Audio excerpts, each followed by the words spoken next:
Hi,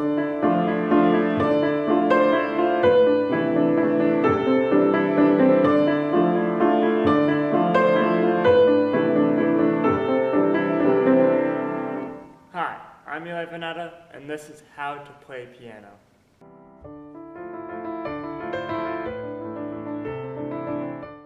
There are 4 things you need to know to play piano. These are the keys, the scales, the pedal, and reading music. First, we'll be looking at the keys.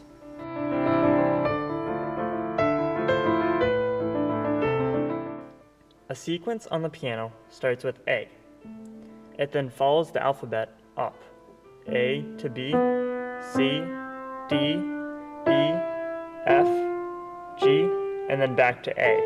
It then repeats after that. The black keys are known as either flats or sharps. Sharps bring the note up a half step. So from A, go up a half step, A sharp. Or flats bring the note down a half step. So A to A flat. One whole step on the piano is worth 2 keys. So if we start with A, we go up 1, 2 keys from A to this B. That is 1 whole step. Whereas A to this A sharp, that's 1 half step. So with all this in mind, let's try and find a B. So remember, this is A, we go up the alphabet, this is a B. Let's say this is a B flat now. We know it goes down a half step. So from a B to a B flat. Let's try a G. We go start at A, up to B, C, D, E, F, into G. What if it's a G sharp? Then we go up a half step to G sharp. Next, let's look at the scales. These can be very useful if you want to improvise or create your own music.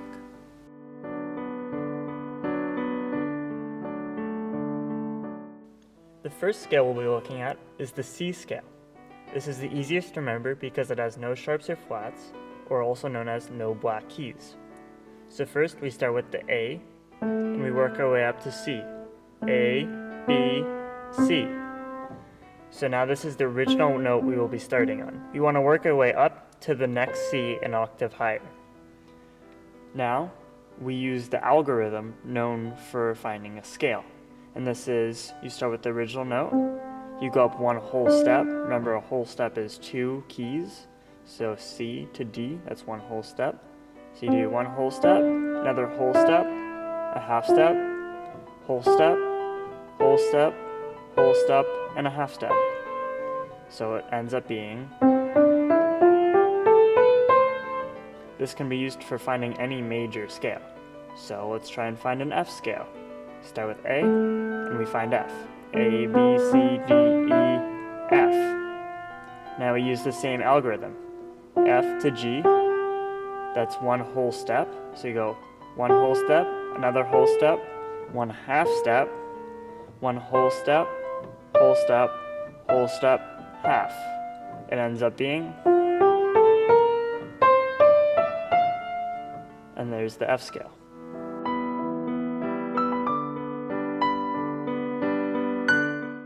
Next, we will be talking about how to use the pedal. If you're just starting out with piano, I wouldn't recommend using it. Your songs can end up sounding mushy if it isn't used right. But if you do want to incorporate the pedal, here's how. The pedal sustains the notes being played. If the notes are on the same scale or chord, then continue to use the pedal. But once the notes switch to a different scale, then make sure to take your foot off the pedal and place it back on, like this. For an example, let's say you're playing a C chord. Now let's say you play a C flat. That's not in the original C scale. So if you end up putting the pedal with that, it'll sound like this. That's not a very good sound. So what you're going to want to do is clear the pedal before pressing the next button. So you press the C, you press the pedal down, you let go of this, you let go of the pedal, you press this, press the pedal down. So if you put it all together, it should be a fast, and the sounds don't mix. If you do press the pedal at the same time of releasing the keys, it could either leave a gap or it could mix the two sounds together and make it sound mushy.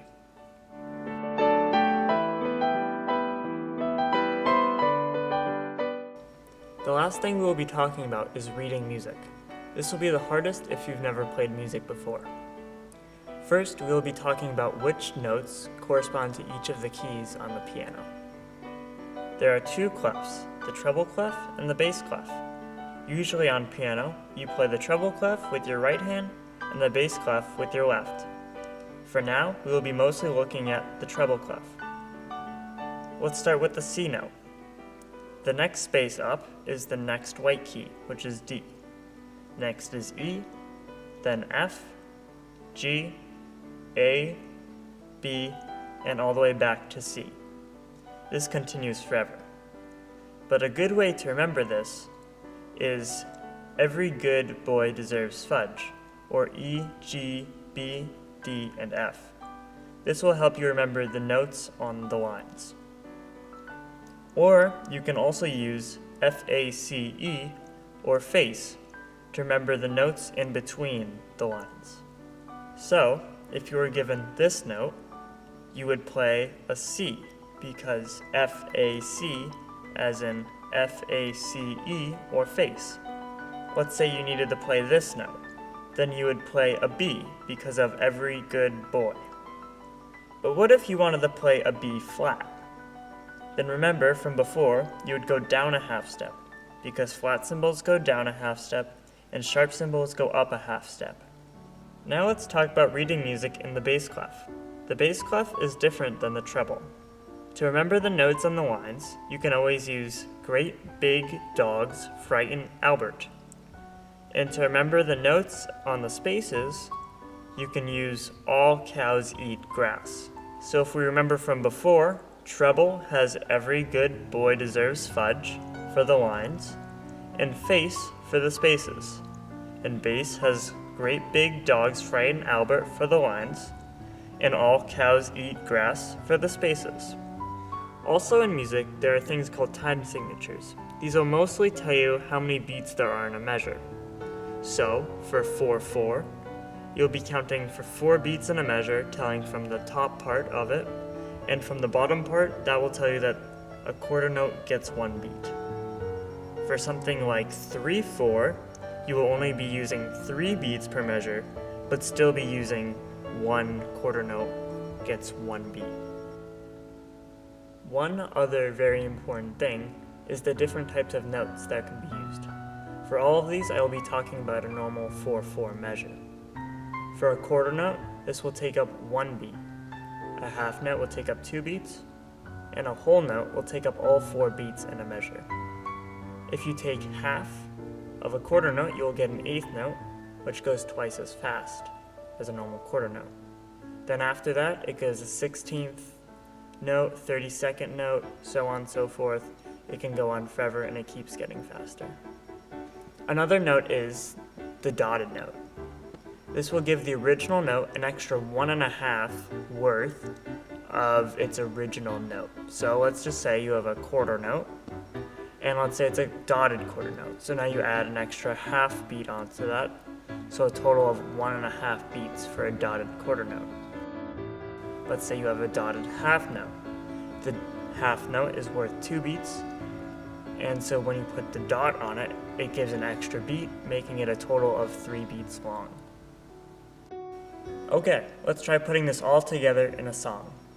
So, we're going to start with Mary Had a Little Lamb. This is a pretty simple song, but it goes over some of the basics that we've looked at previously. So first thing we can look at is that this starts in the treble clef with no notes in the bass clef. So this means it's only going to be using your right hand in this case. It starts on 4/4, so pretty much 4 beats to a measure, so really simple. It starts on an E note, and the reason we know this is from Every Good Boy Deserves Fudge, if we remember from the lines on the treble clef. So it starts on an E, it then goes down 1 space or 1 whole note on the keyboard to D, then goes down 1 more, down to C, back up to D, and back up to E. And then on this one, on the second measure right here, instead of there being 4 notes, there's 3 notes. And this note is a half note, so it takes up 2 beats in this measure. So then if we go down to the second line down here, we go down 1 step down to D, and does the same rhythm with the half note for 2 beats. Goes back up to A, and then it goes up to G.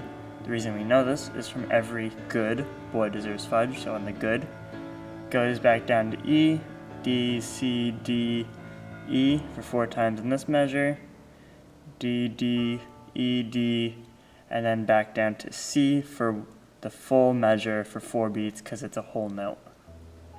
So this is what it would sound like if you put that all together. It would start with the E, goes down to the D, C, D, E, E, E, and then up to the G,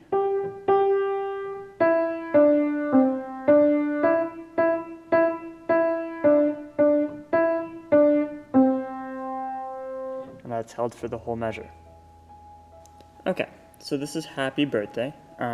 It's a little bit harder than Mary Had a Little Lamb, but it still goes over most of the basics that we've learned so far. First thing you can look at is that it starts in treble clef and bass clef, so in this case you'll be using both your left and right hands to play. It also is in the key where there's a B flat. You can tell from every good boy, there's a little flat symbol right there. So therefore, B will always be flatted, so it'll always go down a half step if you ever see a B, which we might be seeing one over here. It's also in 3/4, so now there's 3 beats per measure instead of a normal 4 beats per measure. So the first rhythm we can see is a dotted 8th to a 16th note, which at first might sound like a scary rhythm, but if you put that in your head, you think of Happy Birthday of the tune, it'll make more sense of what the rhythm sounds like. So that starts on a C, and then it goes up to a D, back down to a C, up to F from F-A-C-E, face, and back down to E from Every Good Boy Deserves Fudge. So in the left hand, it starts off with a C, and the way you can tell that is from the little imaginary line at the top, although it is there, but it's not part of the normal lines. It then goes down 2 steps to an A, and 2 more steps to an F. The way you can always remember this is great big dogs frighten Albert. So F, frighten, and A, Albert. So it's C, A, and F. This will be held for 3 beats, which is the whole measure in this case, because of the half note with the dot. Next, we've got C, which you can tell from the imaginary line again, and B. And if you remember from before, all B's are flatted in this song. So this B goes to a B flat, so it's actually C and B flat. And this will also be held for 3 beats. Okay, so Happy Birthday is what we're doing. This is what it would sound like if you just did what we just learned. So you start with the right hand. It has the weird rhythm of the dotted 8th to the 16th, and it goes up to a D, and that starts on the C. So it goes up to D, back down to C, up to an F, to an E. So all together it sounds like, which sounds like Happy Birthday. If we add the left hand tune to it, if we remember, there's the C, the A, and the F. That was the first chord. So it starts off, and that's what it would sound like. And then the second chord was a C and a B. And so if we put that all together,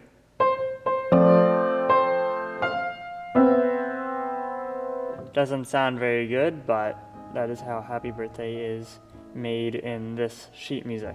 So there's the basics to playing piano. Maybe you too will start to learn this instrument. Thanks for watching.